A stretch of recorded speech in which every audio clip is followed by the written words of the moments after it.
Bonjour à toutes et bonjour à tous. Avant d'aborder le cours, je vous rappelle le programme pour cette semaine et pour la semaine suivante au niveau des séminaires. Donc aujourd'hui, on va avoir le plaisir d'avoir Sandro Stringari à 11h15 qui nous parlera de condensation de Bose-Einstein et de superfluidité, le titre de son livre, donc, avec Lev Pitaïevski, donc c'est parfait. La semaine prochaine sera une séance un petit peu spéciale. Il y aura pas, je ne ferai pas de cours. Hein. Le cours d'aujourd'hui est le dernier de la série de cette année. Je vous rappelle qu'il y a eu 9 heures de cours à Lyon avant, qui sont visionnables sur Internet. Mais j'ai voulu tirer parti de la venue à Paris de Nikolai Prokofiev, qui est un des très grands spécialistes mondiaux de tout ce qui est simulation numérique pour les gaz et les fluides quantiques, pour lui demander 2 séminaires. Le premier sera assez général, le second un peu plus spécialisé. Et le titre du séminaire, c'est donc des résultats exacts, ce sera en anglais, mais le titre français, ce sont donc des résultats exacts pour les superfluides en présence de désordre. Voilà. Et donc les séminaires commenceront à la même heure qu'aujourd'hui, 9h30, 10h30 pour le premier, 11h, 12h pour le deuxième. Et ces séminaires ne seront pas dans cet amphi-ci, mais dans l'amphi Alvax, juste à côté. Voilà. Bien, donc je vous propose de passer au cours proprement dit, maintenant, qui est donc...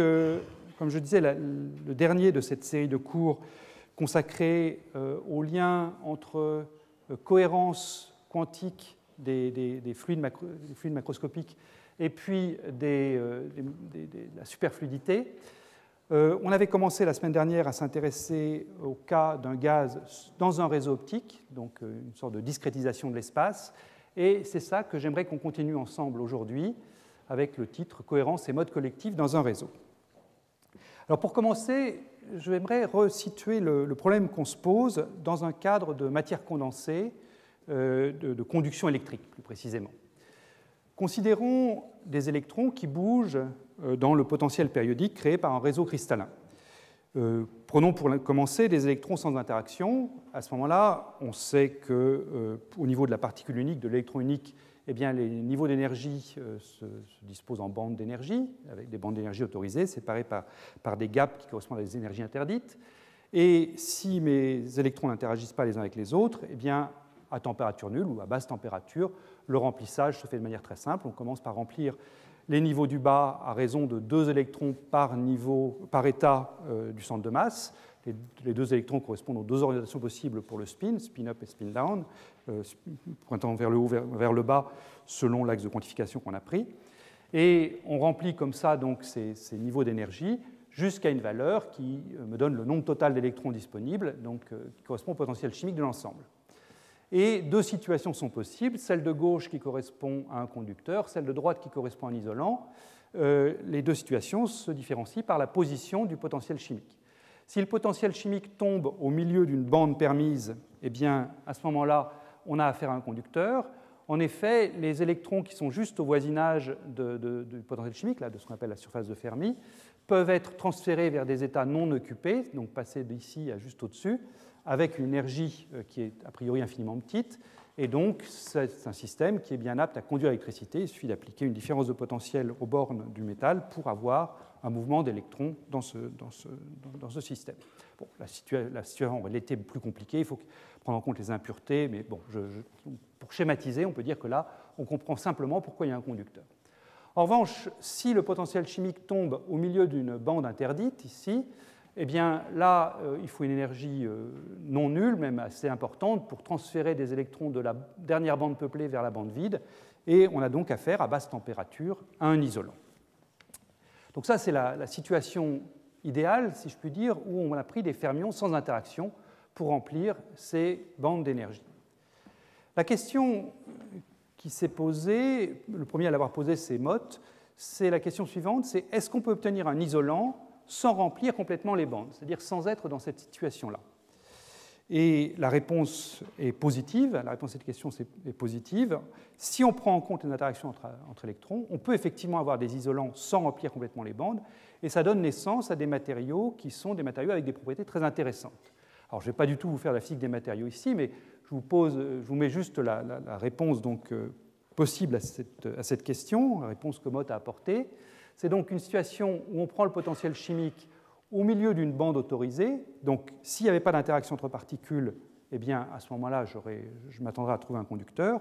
Mais néanmoins, si les particules, en l'occurrence les électrons, interagissent assez fortement, eh bien, la conduction électrique est bloquée et on se retrouve effectivement avec un isolant. Alors, l'exemple typique, c'est plaçons-nous dans le régime des liaisons fortes, donc je mets un électron par site du réseau, enfin un ou deux électrons par site du réseau.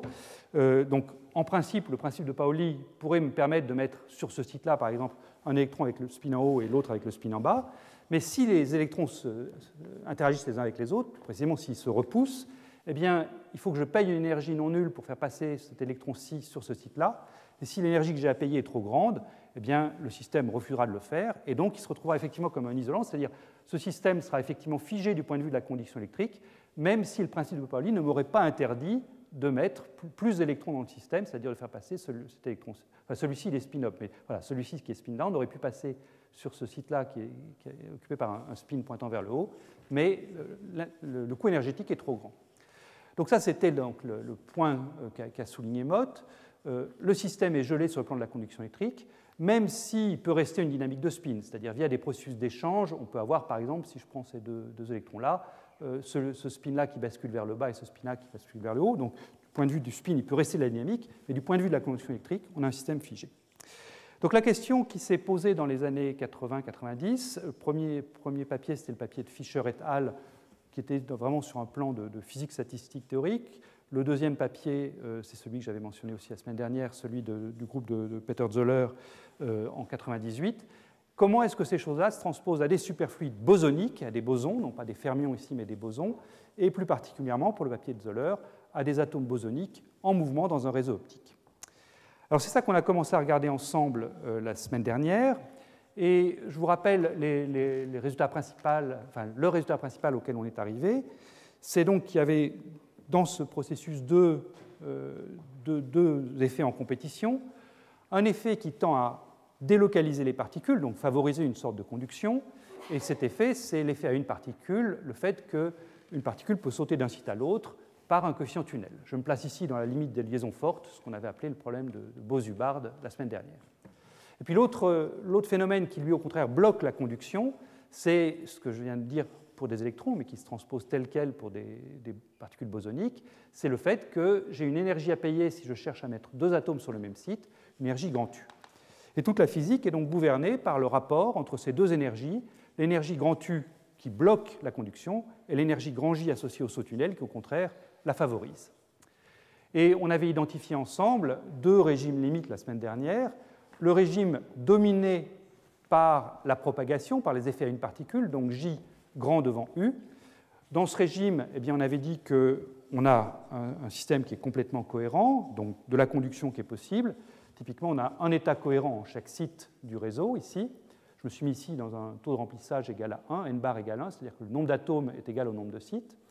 Et puis, quand on bascule vers des états, vers une situation où l'effet tunnel J est beaucoup plus petit que l'énergie d'interaction sur site, à ce moment-là, c'est beaucoup plus favorable sur le plan énergétique de mettre exactement le même nombre d'atomes sur chaque site. Donc, en l'occurrence, je mets un atome par site ici, si je prends n bar égale 1. Et on a donc un système qui est figé. Alors, on avait dérivé ça, je vous rappelle, dans le cadre d'une description de type champ moyen, ce que j'avais appelé l'Ansatz de Gutzwiller, que je vais rappeler dans un instant. Et cette transition de phase, donc entre l'état superfluide à gauche et l'état isolant à droite, on l'avait prédite pour un état bien particulier du système global, qui était un taux de remplissage n atomes sur n sites entier. Il fallait avoir que les deux nombres soient commensurables pour avoir cette transition entre l'état cohérent ici et l'état parfaitement isolant à droite. Alors, un mot sur cet Ansatz de Gutzwiller, pour ceux qui n'étaient pas là la semaine dernière ou qui auraient un petit peu oublié. En quoi ça consiste ? Eh bien, l'Ansatz de Gutzwiller est une approche de type champ moyen. Ça consiste à prendre un état pour décrire le système global qui est un état factorisé entre les différents sites, c'est-à-dire que je dis que sur le site 1, j'ai un certain état pour le système, sur le site 2, j'en ai un autre, sur le site NS, j'en ai un autre. Et dans sa version la plus simple, eh bien, en fait, l'état que je prends pour le site 1, pour le site 2 et pour le site NS sont exactement les mêmes. On verra dans le cours d'aujourd'hui qu'on peut lever cette contrainte, mais dans ce qu'on avait fait la semaine dernière, en fait, c'était vraiment très simple. On prenait le même état psi sur le site 1, sur le site 2 et sur le site NS. Que veut dire l'état psi ici ? Eh bien, l'état psi, c'est simplement préciser combien est-ce que j'ai de particules sur le site. C'est la seule variable que j'ai à donner à un site, c'est est-ce que j'ai mis 0, 1, 2, 3 atomes sur ce site. Donc, dans toute généralité, l'étape 6, c'est une combinaison linéaire des différents taux d'occupation n égale 0, 1, 2, etc., avec des amplitudes C de n, ici, qui sont des nombres complexes. Et les contraintes qu'on se met donc, pour déterminer l'étape psi qui minimise l'énergie du système, eh bien, c'est d'une part que l'étape psi sur chacun des sites doit être normée, donc la somme des modules carrés des Cn doit être égale à 1, et par ailleurs, je m'impose un nombre moyen d'atomes par site, c'est-à-dire un taux de remplissage, n bar, qui est simplement la somme sur les probabilités C de n au bout du carré de la variable petit n. Voilà. Donc, ce qu'on avait vu la semaine dernière, c'était, compte tenu de ces deux contraintes-là, quelle est l'étape psi, grand psi, qui minimise l'énergie totale, c'est-à-dire le psi de Gutzwiller, qui est ce produit tensoriel des psi sur les différents sites, l'hamiltonien pris en sandwich entre le psi de Gutzwiller à gauche et le psi de Gutzwiller à droite. Alors, je vais juste mettre les deux résultats, enfin deux courbes qu'on avait obtenues la semaine dernière, qui vont nous servir de point de départ pour aujourd'hui. Je vous rappelle qu'on a donc deux paramètres dans le problème. Le premier, c'est ce paramètre U sur J, donc énergie d'interaction divisée par l'effet tunnel. Plus précisément, on prendra U sur ZJ, où Z est le nombre de proches voisins, c'est-à-dire que selon que je suis à deux dimensions, une dimension, deux dimensions, trois dimensions, Z vaudra 2, 4, 6. C'est vraiment U sur ZJ qui sort dans cette ansatz variationnelle. Donc ça, c'est le premier paramètre, U sur J, ou U sur ZJ. Et le deuxième paramètre, c'est n bar, le taux de remplissage moyen, qui est donc une de mes contraintes ici. Donc là, j'ai fait varier un des paramètres continuellement qui est n bar en me donnant deux valeurs possibles pour U sur J. Et je vous rappelle donc ce qu'on avait trouvé, c'est que quand le taux de remplissage est très très faible, eh bien, la quantité que j'ai tracée ici, qui est les fluctuations relatives du nombre d'atomes par site, delta n sur racine de n bar, eh bien, c'est à peu près égal à 1, ce qui veut dire que j'ai grosso modo un état cohérent sur chaque site. Quand il n'y a pas d'interaction entre particules, j'ai un état cohérent, ça c'est logique. Et puis quand j'augmente n bar, si U sur J est petit, disons U sur ZJ de l'ordre de 1, à ce moment-là, tout ce que je vois, c'est une variation continue sans particularité spéciale. Hein. Simplement, les interactions tendent à réduire un petit peu les fluctuations d'atomes delta n. J'obtiens une statistique sub-poissonienne, simplement parce que ça coûte de l'énergie de mettre vraiment beaucoup d'atomes, d'avoir une fluctuation qui met beaucoup d'atomes sur un site donné. Donc, j'ai cette statistique sub-poissonienne qui apparaît quand j'augmente le taux de remplissage. Mais quand on va vers les plus grands U sur J, donc ici pour U sur ZJ égale 10, là on voit apparaître quelque chose de vraiment surprenant, enfin frappant, c'est que pour des nombres de remplissage entier, c'est la diapositive que j'avais mise avant pour n bar égale 1, mais également pour n bar égale 2, eh bien on a un gel complet des fluctuations, c'est-à-dire que delta n, l'écart type, passe à 0. Donc là, je sais qu'en ce point-ci, j'ai exactement un atome par site, dans le cadre de cet ansatz de Gutzwiller. Ici, j'ai exactement 2 atomes par site. Et puis entre, eh bien, j'ai des choses qui restent subpoissoniennes, mais qui ne sont pas figées. Alors ça, c'était une des manières de regarder la chose, c'était de se donner un U sur J et puis de varier continuellement n bar. On peut évidemment faire l'inverse, puisqu'on a deux paramètres, c'est-à-dire que je peux me donner un n bar égale 0,5 ou un n bar égale 1 et regarder comment delta n sur racine de n varie avec le paramètre U sur J, donc c'est ce qui est écrit ici. Donc si je prends n bar égale 0,5, c'est-à-dire si je me mets là et que j'augmente continuellement U sur J, donc à U égale 0, de nouveau je retrouve la statistique de Poisson, delta n sur racine de n égale 1, et puis si je prends un taux de remplissage qui n'est pas un entier comme 0,5, eh bien je trouve une statistique subpoissonienne qui apparaît, mais aucune singularité n'est là.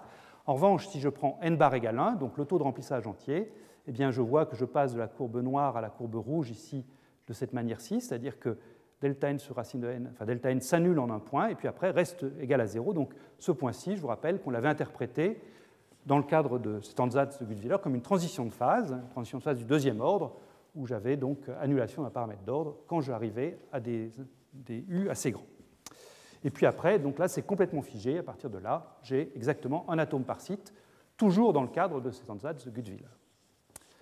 Voilà, donc ça, c'était un résumé bref de ce qu'on avait vu la dernière fois. Et donc, j'aimerais maintenant aller au-delà.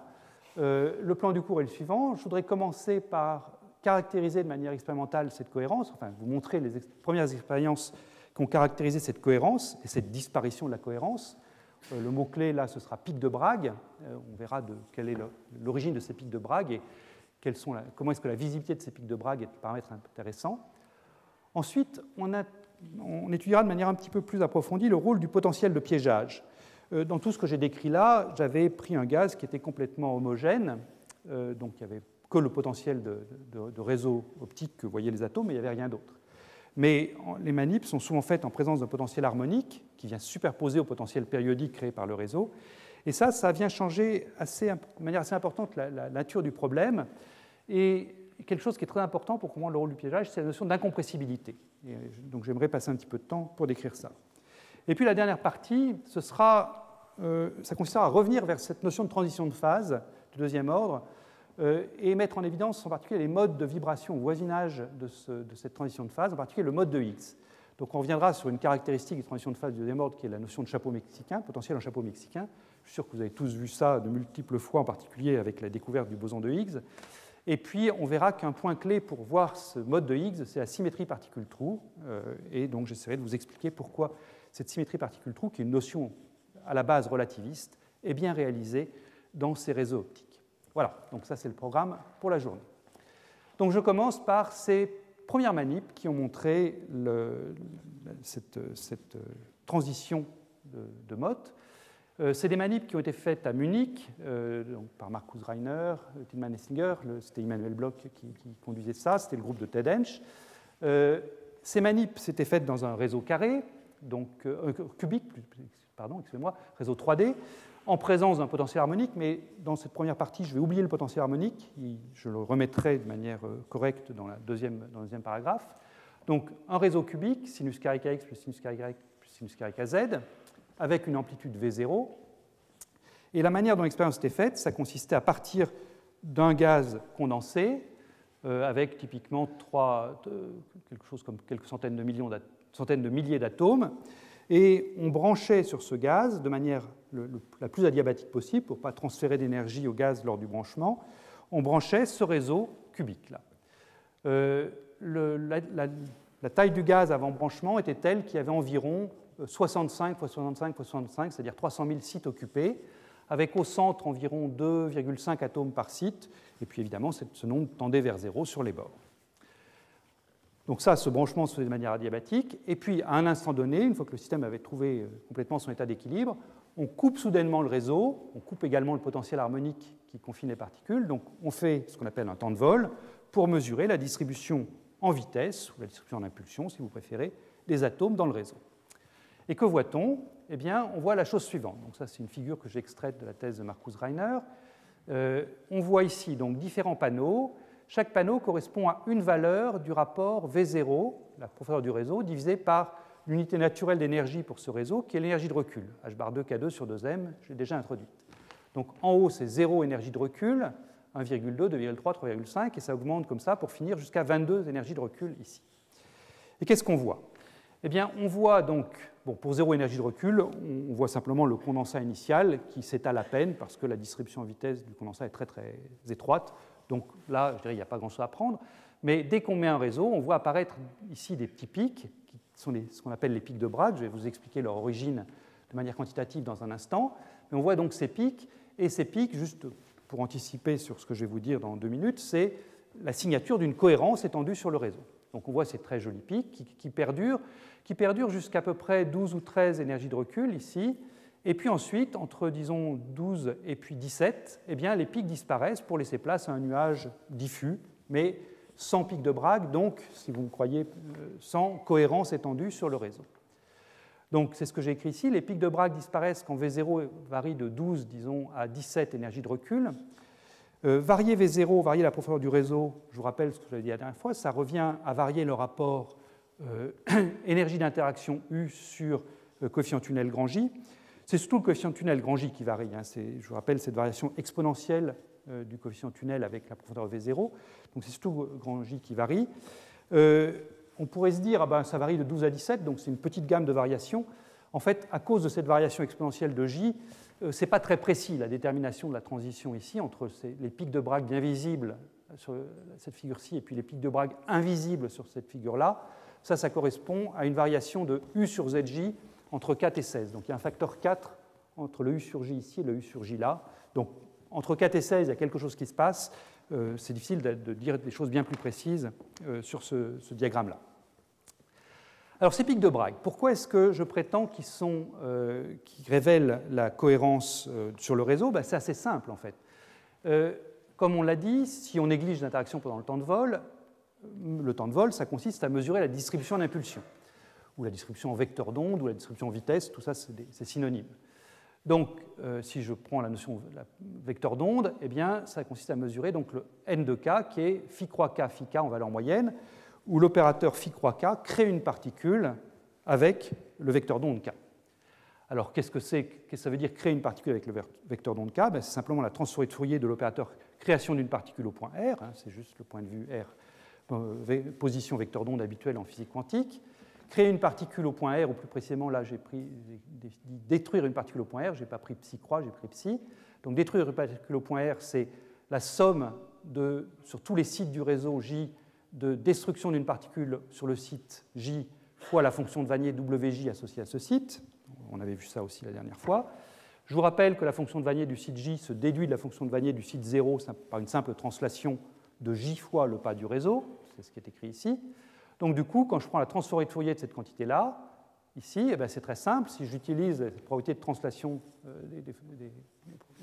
des fonctions de Wannier, eh bien, je trouve que créer ou détruire une particule au point K, en l'occurrence détruire une particule au point K, l'opérateur phi K qui intervient ici, c'est simplement W0 tilde K, la transformée de Fourier de la fonction de Wannier, fois la somme sur tous les sites du réseau de l'opérateur BJ, destruction d'une particule sur le site J, fois l'amplitude complexe et puissance moins I K scalaire J fois petit a.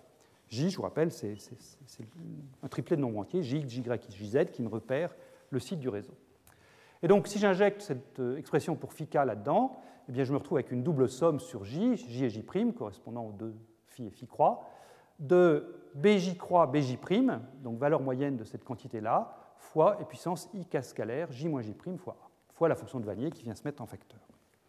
Et là, de deux choses l'une, ou bien j'ai une cohérence étendue sur le site du réseau, ou bien je ne l'ai pas. Si je l'ai, donc si j'ai une phase avec une cohérence qui s'étend sur tout le réseau, eh bien, cette valeur moyenne de BJ croix BJ', qui consiste donc à détruire une particule sur le site J' et en créer une sur le site J, dire que j'ai une cohérence étendue, ça me dit que cette valeur moyenne est non nulle, même si je prends les sites J, J' très loin l'un de l'autre. C'est simplement le critère de Penrose-Onsager qu'on avait vu tout au début, appliqué au cas du réseau. Donc si cette chose-là est non nulle, donc disons on tend vers une limite finie non nulle, B0 carré à l'infini, eh bien ce qu'on voit c'est que donc toutes les paires JJ' vont contribuer, même si je prends des J et des J' très loin l'un de l'autre.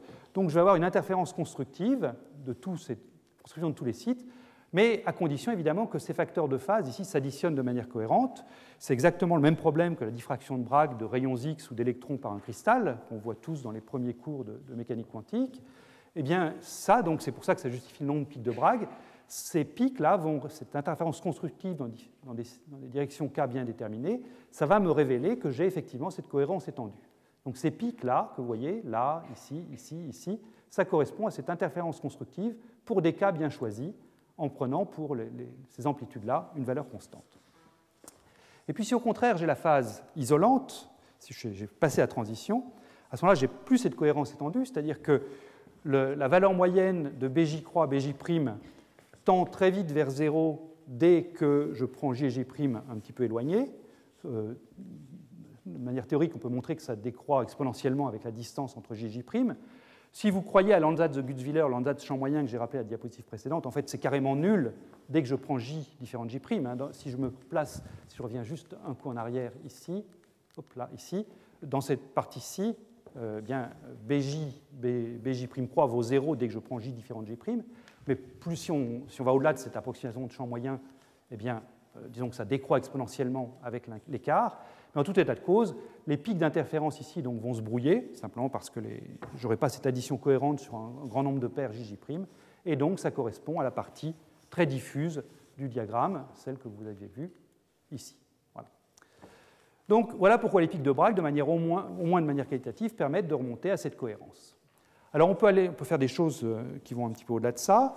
Là, je cite un papier fait toujours dans le groupe d'Immanuel Bloch par Gerbier et al. En 2005, où on a regardé de manière précise la visibilité des pics de Bragg, et pour ça, eh bien, ce qu'ils ont fait, c'est qu'ils ont pris le premier pic de Bragg, disons celui qui est juste à gauche de k égale 0, donc celui-ci, c'est ce qu'on appelait n de k1, et puis pour éliminer la contribution de la fonction de Wannier, celle qui venait se mettre là, à ce point-ci, donc pour éliminer ça, ce qu'ils ont fait, c'est qu'ils ont pris un point qui est à la même distance du centre qui est de pic 1, donc la fonction de Wannier va s'éliminer parce qu'elle est quasiment isotrope.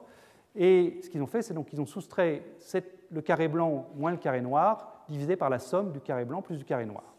Donc ils obtiennent comme ça une visibilité qu'ils ont tracée pour un nombre d'atomes donné en fonction de ce rapport de paramètre de contrôle U sur J.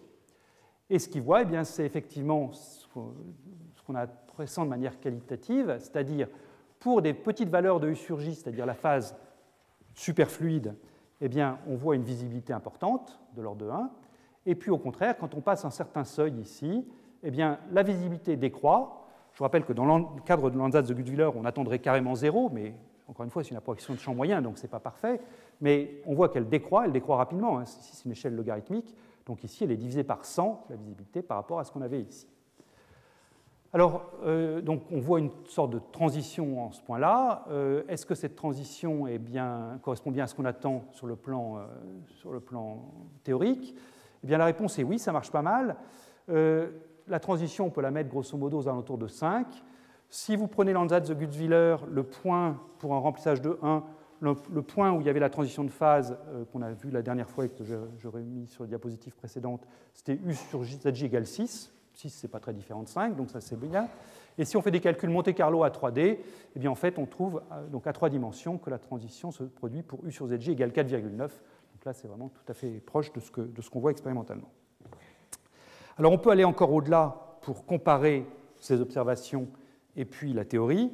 Là c'est un autre article, toujours du groupe d'Immanuel Bloch, sorti en 2010, où là on a essayé de simuler le plus fidèlement possible toute l'expérience. Donc, il a simulé également le potentiel harmonique et les effets de température. Tout ce que j'ai fait jusqu'à maintenant, je me suis mis à température finie. J'ai supposé qu'il n'y avait pas de désordre thermique dans mon système. Donc, c'est comme ça que j'avais ma transition de phase. Mais là, ils ont carrément mis la température dans le problème. Donc, ce que vous avez ici, c'est l'expérience. Ce que vous avez ici, c'est la théorie. Et comme je dis, on prend en compte l'effet de température. C'est-à-dire que là, c'est fait pour une valeur donnée du rapport U sur J, mais différentes températures. Alors la température expérimentale, comment est-ce qu'on l'obtient? Eh bien ça c'est un petit peu subtil. Ce n'est pas simple de mesurer une température d'atome dans un réseau. C'est même difficile. On ne le fait pas parce qu'il y a trop de marge d'incertitude. Donc la manière dont la température expérimentale est déterminée, c'est la chose suivante. On commence par mesurer la température du gaz avant de brancher le réseau, et on suppose que le réseau se branche adiabatiquement, c'est-à-dire qu'il n'y a pas d'augmentation d'entropie au moment du branchement du réseau.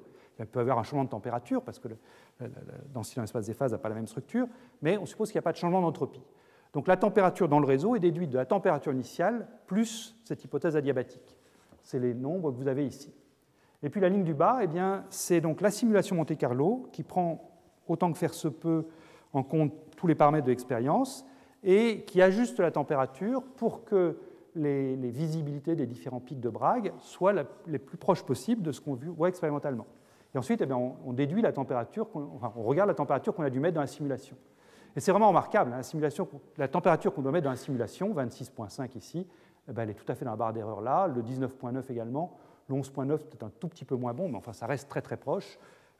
Ça, je dirais, c'est un élément important, cet article-là est important parce que c'est vraiment un article qui valide la notion de simulateur quantique à partir de cet atome froid. C'est-à-dire que sur un exemple non trivial, hein, puisque c'est une transition de phase où il y a des corrélations fortes qui apparaissent. Sur cet exemple non trivial, eh bien, on peut vraiment comparer de manière très quantitative les meilleures simulations qu'on sait faire, les simulations quantiques, et puis ce qu'on observe expérimentalement. Donc ça donne bon espoir que sur des situations qu'on ne saura pas calculer avec les outils théoriques dont on dispose, eh bien, l'expérience donnera des réponses pertinentes. Alors, un petit mot de publicité pour le cours de la semaine prochaine. Nikolai Prokofiev, qui nous fera ce cours-là, est co-auteur de cet article sur ces simulations, ici, pour rendre compte des expériences. Voilà, donc ça termine la première partie que je voulais faire, décrire donc de manière semi-quantitative ce qu'on observe expérimentalement quand on cherche à mettre en évidence cette transition de mode. Maintenant, j'aimerais aller un petit peu au-delà et vous décrire le rôle du potentiel de piégeage avec cette notion d'incompressibilité et ce qu'on appelle la structure en pièces montées, wedding cake structure en anglais. Voilà. Et, bon, wedding cake, c'est gâteau de mariage. Je ne crois pas qu'on dise gâteau de mariage en français, je pense qu'on parle de pièces montées. Alors, qu'est-ce qui se cache derrière ça? Eh bien, pour comprendre cette notion d'incompressibilité, le plus simple, c'est de revenir à ce qu'on a utilisé comme variable thermodynamique pour caractériser notre système. Jusqu'à maintenant, je vous ai toujours dit que j'avais deux paramètres, le paramètre U sur J, ça va rester vrai, et puis n bar, le taux de remplissage moyen de particules dans mon réseau. Ça, je dirais, c'est assez proche de ce qu'on fait en point de vue microcanonique ou canonique en physique statistique, c'est-à-dire on se donne un nombre de particules et on regarde l'état d'équilibre du système. On pourrait choisir, et ce qu'on va faire maintenant, une autre variable, plutôt que n bar, c'est le potentiel chimique. Le potentiel chimique, c'est une variable naturelle en point de vue grand canonique, c'est-à-dire le point de vue où mon système peut échanger des particules avec un réservoir. Donc ce que je vous propose pour commencer, c'est de reformuler ce qu'on vient de voir jusqu'à maintenant en point de vue grand canonique, c'est-à-dire en prenant plutôt le potentiel chimique mu comme variable plutôt que n bar. Alors, c'est quoi le potentiel chimique? Il n'y a pas de mystère, le potentiel chimique, c'est simplement la dérivée de l'énergie par rapport au nombre d'atomes. C'est donc l'énergie que je dois payer pour ajouter un atome ou pour enlever un atome, l'énergie que je dois gagner pour enlever un atome au système. Donc je paye une énergie pour ajouter un atome, ou je gagne une énergie quand j'en enlève un. Alors, donc, calculons ce potentiel chimique mu pour ce qu'on a vu jusqu'à maintenant. Donc j'ai remis une des courbes que je vous avais montrées tout à l'heure ici, le tracé de cette fluctuation relative de taux d'occupation par site delta n en fonction de n bar pour une valeur donnée de U sur J, qui est une valeur au-delà de ce qu'il faut pour obtenir la transition de Mott. Donc j'ai cette annulation delta n sur n pour strictement n bar égale 1. J'attire votre attention sur ce mot strictement. Si je prends n bar un tant soit peu différent de 1, je n'ai pas de transition de Mott là. Les mathématiciens diraient que le point n bar égale 1 est un point de mesure nulle. J'ai la transition de phase pour un point de mesure nulle, mais n'importe quel autre choix de n bar ne me donnera pas de transition de Mott. Ce que je vous dis, c'est qu'ici, j'ai besoin pour calculer le potentiel chimique de la dérivée de l'énergie par rapport au nombre d'atomes. Donc, de la même façon que j'ai calculé delta n sur racine de n ici, avec mon ansatz de Gutzwiller, eh bien, je peux calculer l'énergie moyenne par atome. C'est d'ailleurs ça que j'ai calculé pour trouver mon minimiseur de l'énergie. Donc, ici, je vous ai tracé l'énergie, je ne l'avais pas fait jusqu'à maintenant. Là, je le trace. Et ce que je trouve, c'est donc que quand n bar varie entre 0 et 1, E varie de manière continue. Et puis ici, l'énergie a un point anguleux, là où j'ai cette annulation de delta n. Et puis après, ça repart de manière continue jusqu'à n bar égale 2, etc. Donc j'ai des points anguleux là où n bar s'est annulé, et puis j'ai une variation continue entre. Donc prenons la dérivée de cette fonction-là. Donc je prends une dérivée numérique, je calcule le taux d'accroissement, et je trouve la chose suivante. Le potentiel chimique, donc la dérivée de dE sur dN, est continue entre 0 et 1. C'est normal, la fonction était parfaitement régulière, la fonction énergie était parfaitement régulière. Là où l'énergie à ce point anguleux, eh bien, sa dérivée a un saut, bien sûr, donc ça passe de là à là, et puis après, le potentiel chimique repart de manière régulière. Donc ce qu'on trouve ici, c'est que là où j'ai cette transition de Mott, à n bar égale 1, j'ai ce saut de mu, c'est-à-dire que je n'ai pas la même valeur pour la dérivée à gauche, mu moins de n, et la dérivée à droite, mu plus de n. Qu'est-ce que ça veut dire sur le plan physique, ça? Si vous prenez mu plus de n, c'est donc l'énergie nécessaire pour passer de n particules, taux de remplissage exactement entier, à n plus une particule, ajouter une particule supplémentaire. C'est E de n plus 1 moins E de n sur n plus 1 moins n. Le dénominateur n plus 1 moins n, ça vaut 1, bien sûr. Donc mu plus de n, c'est l'énergie pour ajouter une particule par rapport au remplissage entier n égale 1. Mu moins de n, au contraire, c'est l'énergie que je gagne quand j'enlève une particule au remplissage entier. Et ce que je suis en train de vous dire ici, c'est que quand j'ai affaire à une transition de Mott, eh bien, mu plus de n n'est pas égal à mu moins de n, c'est-à-dire que je n'ai pas la même énergie pour ajouter une particule et pour en soustraire une.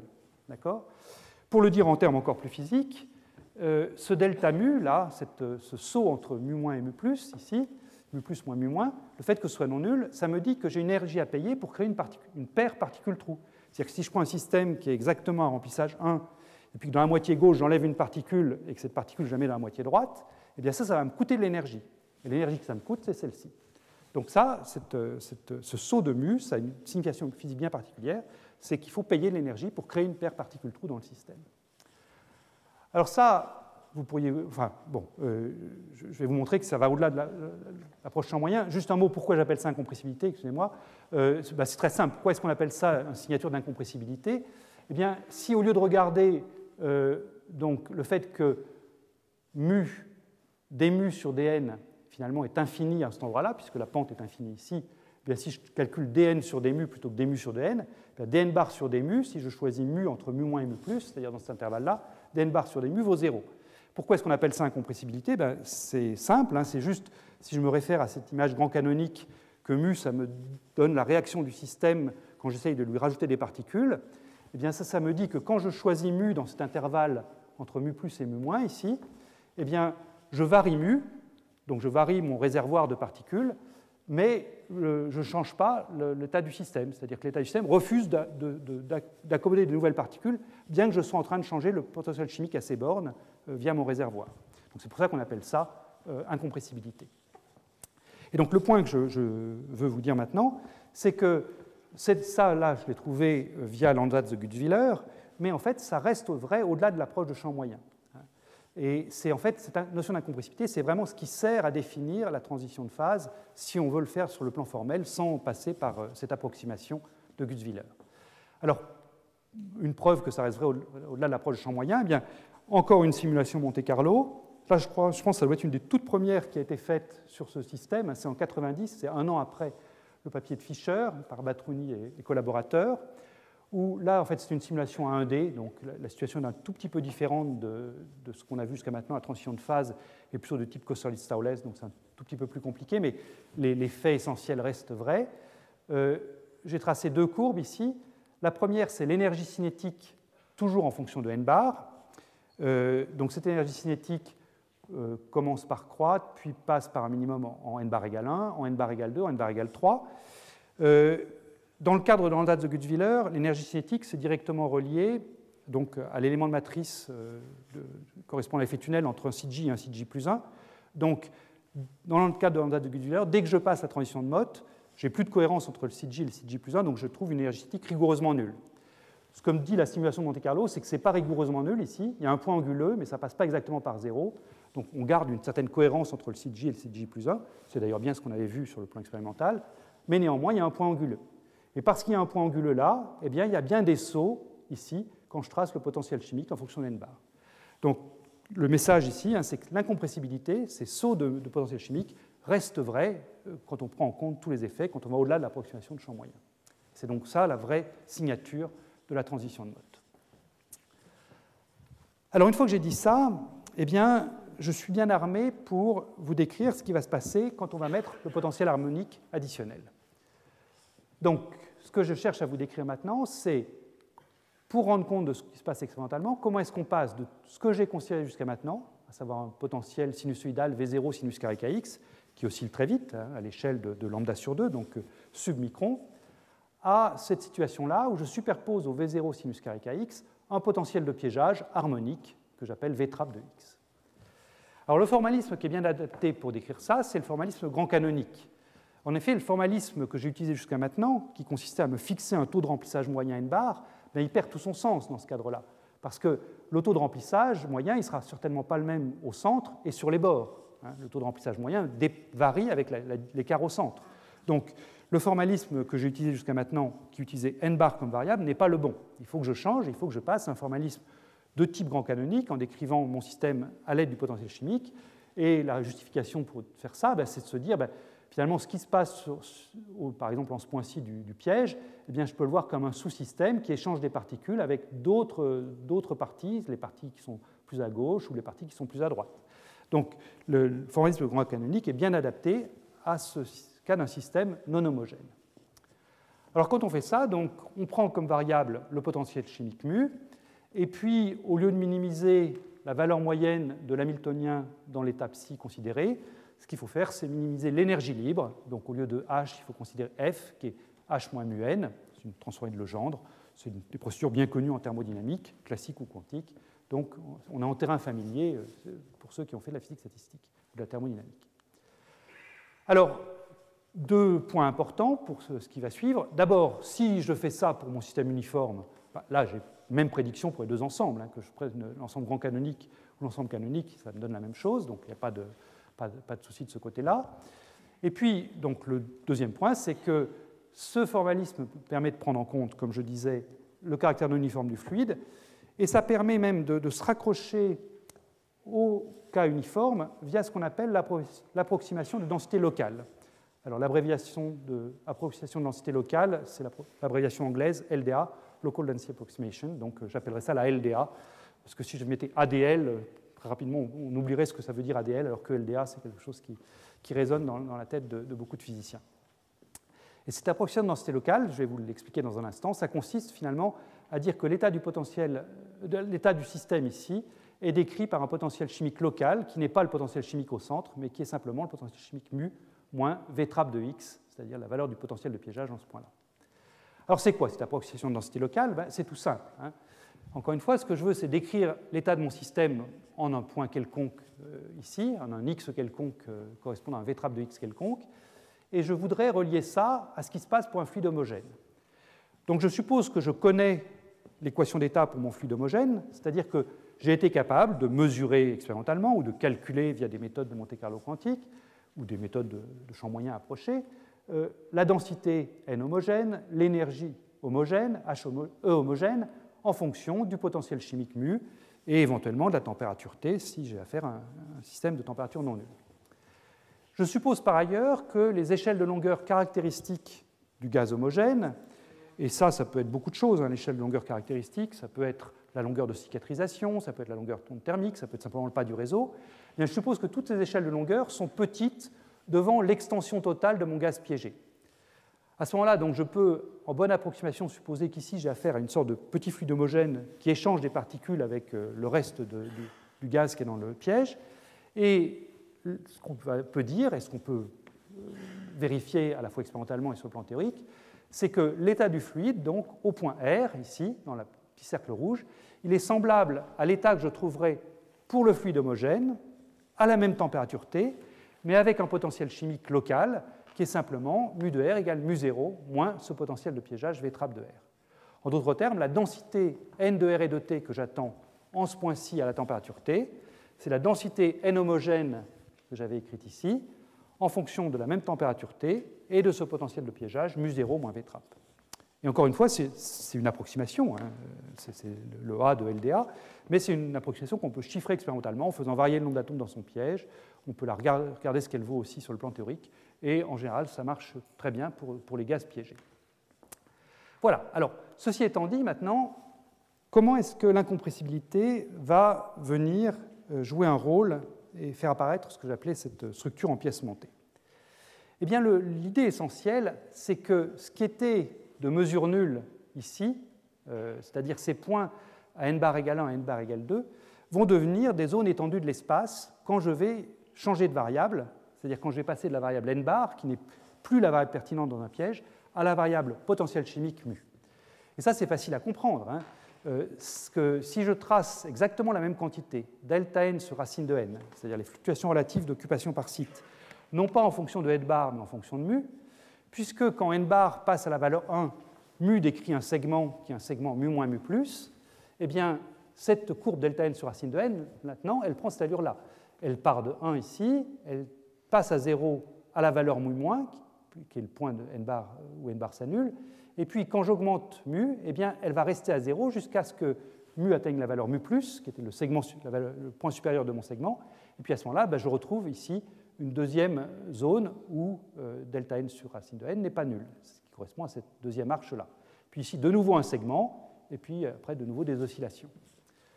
En d'autres termes, si je me reviens à mon piège, à mon potentiel piégé, donc si je me souviens que je dois remplacer le potentiel chimique mu par mu moins V trappe de x, eh bien, j'aurai cette zone-là, cette zone incompressible, non pas en un point de l'espace, c'est plus un point de mesure nulle, c'est sur une zone étendue de l'espace, tous les points x qui sont tels que mu moins V trappe de x, c'est-à-dire le potentiel local est compris entre mu moins et mu plus, eh bien, tous ces points-là seront dans une zone incompressible. Donc ça, c'est remarquable, parce que vraiment, on transforme quelque chose qui aurait pu ne pas être visible, parce qu'il aurait fallu pointer n bar exactement la bonne valeur, ce qui n'est pas simple avec des atomes froids. On n'est pas sûr de mettre exact. Si j'ai 10 puissance 5 sites dans mon réseau optique, je ne suis pas sûr de mettre exactement 10 puissance 5 atomes. Je peux en mettre 10% en trop ou 10% en moins, et à ce moment-là, tout aurait pu être perdu. Mais là, non, ce n'est pas le cas parce qu'on a transformé cette zone de mesure nulle en quelque chose d'étendu. Donc c'est un grand avantage des systèmes non uniformes, à supposer évidemment que l'approximation de densité locale soit valable. Alors, pour redire encore la même chose de manière différente et avoir un beau dessin ici, eh bien, donc ici, je vous ai retracé cette courbe delta n sur racine de n en fonction de mu sur u. Donc, qu'est-ce qui se passe? Eh bien, j'ai mon potentiel chimique qui prend une certaine valeur au centre du piège, c'est là qu'il est le plus grand. Donc là, je l'ai mis à mu sur u égale 2, par exemple. Et puis, quand je vais aller du centre vers le bord, eh bien, mu de x va décroître, puisque mu de x vaut mu centre moins v trappe de x. Comme v trappe de x tend vers l'infini sur les bords, eh bien, mu de x ici va tendre vers moins l'infini sur les bords. Donc je vais décrire, en une seule image, je vais décrire toutes les valeurs possibles du potentiel chimique, depuis la valeur ici mu égale 2u à la valeur mu égale moins l'infini, quelque part par ici, où il n'y a quasiment plus d'atomes. Et donc, en particulier, ce que je vais faire, c'est que je vais croiser deux segments d'incompressibilité, un premier ici qui correspond à n bar égale 2, un deuxième segment qui correspond à n bar égale 1. Et ça, si je trace la densité, le profil de densité correspondant, eh bien, j'obtiens cette structure en pièces montées, le wedding cake structure dont je parlais. Quand je pars ici, là, j'ai une zone qui est superfluide, c'est le n bar égale 2,5 qui correspond à cette valeur du potentiel chimique. Ensuite, je croise cette première zone d'incompressibilité qui me correspond à un plateau de densité, puis à une deuxième plateau de densité ici pour n bar égale 1, puis une décroissance. Donc voilà, c'est des choses qu'on va pouvoir donc voir expérimentalement, ces plateaux de densité qui correspondent à l'incompressibilité. Alors ils ont été observés, effectivement, ces plateaux dans des expériences qui n'étaient pas simples en 2006, et puis ils ont été vus de manière beaucoup plus spectaculaire, je dirais, enfin beaucoup plus évidente, dans des expériences plus récentes, qui sont des expériences faites avec ce qu'on appelle des microscopes atomiques. Ces microscopes atomiques, j'en avais parlé pas mal l'année dernière dans le cours sur les techniques de refroidissement et de piégeage d'atomes par laser. Donc je vous rappelle simplement de quoi il s'agit. Ça consiste à prendre le réseau optique donc, qui a servi à étudier la transition de Mott, et puis à un instant donné, l'instant de mesure, on monte très haut la hauteur on monte très haut la hauteur du potentiel qui piège les atomes.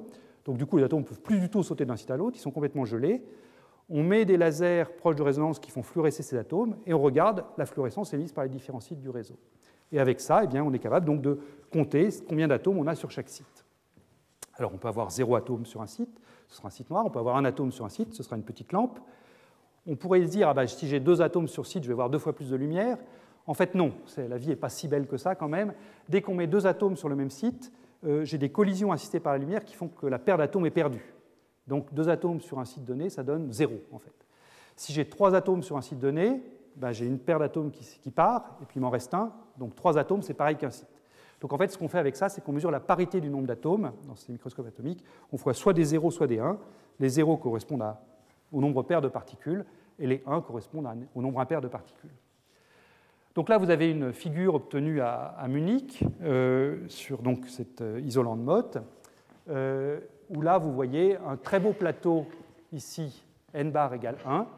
Ici, là, c'est l'image reconstruite, mais vous voyez donc un très beau plateau n bar égale 1. Au centre, vous aviez un beau plateau n bar égale 2, mais qui est devenu 0 atome à cause de ces collisions assistées par la lumière. Et puis, dans les zones intermédiaires, ici, vous avez des zones ici où le nombre de particules fluctue. Donc ici, il fluctuerait entre 2 et 1, et ici, il fluctue entre 0 et 1. Voilà. Mais on a comme ça donc, cette phase isolante de Mott qui est révélée grâce à son caractère incompressible, qui se voit donc sur une grande étendue de l'espace. Bien. Donc ça, c'était ce que je voulais vous dire sur cet aspect observation plus détaillée de ces phases isolants et superfluides, grâce, je l'insiste bien, à l'incompressibilité. Et je voudrais donc, dans le temps qui reste, attaquer le dernier gros morceau de ce cours, qui est ce mode de X, et sa mise en évidence avec des atomes froids.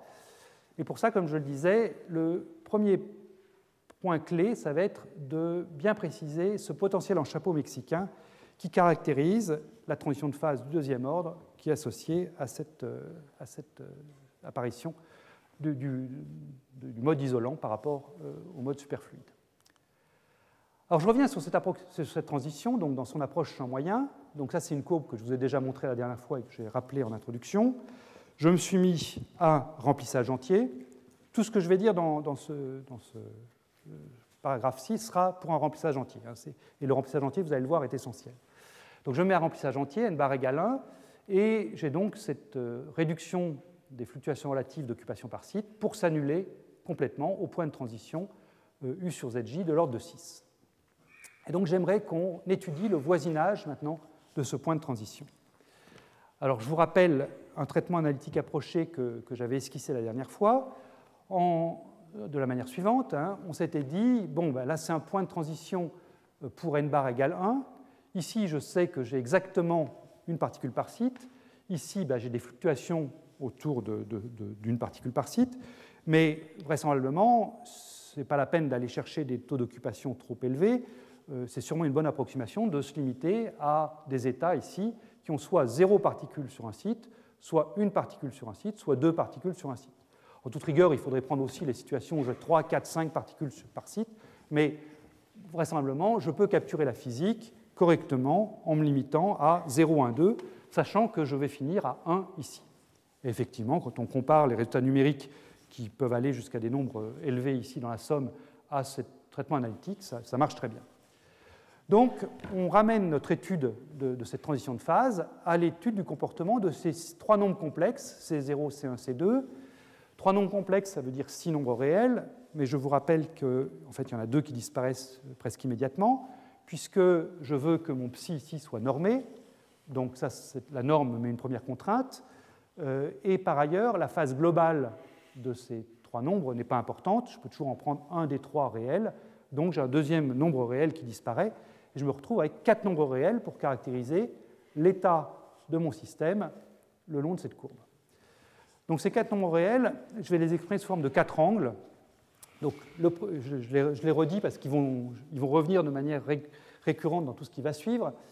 Le premier angle, c'est l'angle θ. Donc l'angle θ mesure combien je mets sur l'état n égale 1 par rapport à l'état 0 plus l'état 2. Donc cosinus θ sur l'état 1, enfin cos carré θ en population d'état 1, et puis sin carré θ sur 0 plus 2. Et cos θ, il va passer à 1 quand je serai dans cette phase-ci, mais quand je suis là, il ne vaut pas 1, il vaut quelque chose de plus petit que 1. Deuxième angle, c'est combien je mets dans 0, combien je mets dans 2. Les valeurs relatives de 0 et de 2, c'est qui le repère. Si je veux mettre exactement la même chose dans 0 et dans 2, vous allez le voir, il faut que je prenne qui égale pi sur 4 pour avoir sinus qui égale cosinus qui. Et puis les deux autres angles, c'est θ et φ, c'est des phases. La phase θ me mesure la phase relative entre C1 d'une part et puis le couple C0, C2. Et la phase φ, ici, me mesure la phase relative entre C0 et C2.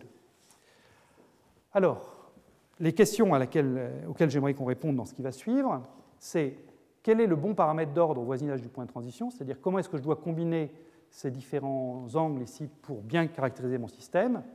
Et deuxième question, qui est celle qui va nous occuper vraiment, c'est quels sont les modes collectifs au voisinage du point d'équilibre. Une fois que j'aurai trouvé le paramètre d'ordre, quels sont les modes collectifs au voisinage de ce paramètre d'ordre, du point d'équilibre de ce paramètre d'ordre. Alors le paramètre d'ordre, donc, quel est-il? Alors, je réécris ici mon paramétrage en termes de 4 fonctions. J'ai introduit des paramètres et puis je m'empresse de changer de notation. C'est jamais très bon, mais bon, il faut le faire parce que sinon ça devient un peu trop compliqué. Donc plutôt que d'utiliser θ, je vais utiliser ρ qui est sinus θ cosinus θ. C'est 1,5 de sinus de θ si vous voulez. Vous allez voir pourquoi est-ce que ρ est plus adapté dans un instant. Je mets un remplissage entier. Donc pour se mettre à remplissage entier, eh bien, je vais prendre tout de suite ici qui égale pi sur 4, donc sinus qui égale cosinus qui, pour avoir la même probabilité d'avoir 2 atomes que d'en avoir 0 sur un site donné. Et puis, je vais momentanément simplifier mon étude, parce que vraiment, 4 paramètres, c'est trop, donc j'aimerais me ramener à 2 paramètres pour commencer. Donc, je vais utiliser un point qui va revenir dans la suite, le fait que l'énergie est minimale quand je choisis la phase état ici égale à 0. Donc, je vais tout de suite poser état égale 0 là-dedans. En toute rigueur, il faudrait garder état si on veut étudier les modes collectifs, puisque état est une variable dynamique du système. Donc je remettrai état un petit peu après, mais je préfère pas faire le cas général tout de suite, sinon on va se noyer dans les calculs. Donc je prends état égale 0, et je prends donc qui égale pi sur 4. C'est ce que j'appelle le cas simplifié. Donc je me retrouve avec 2 paramètres finalement, qui sont θ d'une part et puis phi d'autre part. Et le paramètre d'ordre que je vais prendre, eh bien, c'est le paramètre qui me décrit la cohérence du système. Donc je vais prendre la valeur moyenne de l'opérateur destruction B dans ma fonction d'onde psi. Alors ça peut vous sembler un petit peu mystérieux, mais au moins pour les opticiens dans la salle, c'est quelque chose d'assez naturel finalement.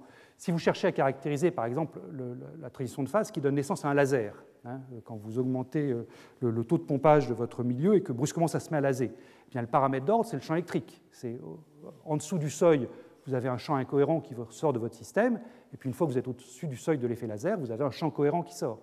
Pour caractériser cette action du laser, cette action laser, eh bien, donc le bon paramètre d'ordre c'est le champ électrique. C'est donc le champ électrique, vous savez, c'est une somme d'opérateurs création et destruction de photons. Donc je prends par exemple la somme des opérateurs destruction, et puis ça, ce sera ça mon paramètre d'ordre.